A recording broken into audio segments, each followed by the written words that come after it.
আল্লাহ পাক বলেন ওয়াল্লাযীনা আমানু আশাদ্দু হুব্বান লিল্লাহ। কিন্তু বড় আফসোস কইরা বলে রে বাবা, আমাদের বাংলাদেশের সংবিধানে রাষ্ট্রধর্ম ইসলাম থাকার কারণে বাংলাদেশের আয় ইনকাম কি কমে গেছে? আওয়াজ করে বলেন। রাষ্ট্রধর্ম ইসলাম থাকার কারণে বাঙালি মানুষের কি ভাবমূর্তি নষ্ট হয়েছে?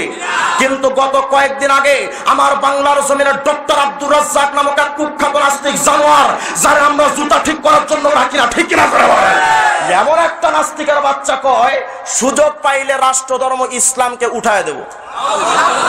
আওয়াজ করে বলেন না।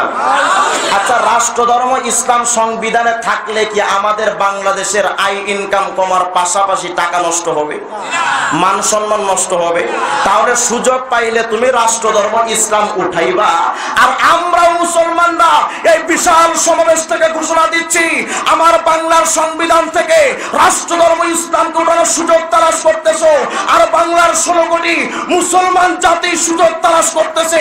তোমার যখন সামনে পাবে, তোমার সুদ্ধা তোমার 14 গোষ্ঠীকে জুতা পিটা করবে, ঠিক আছে?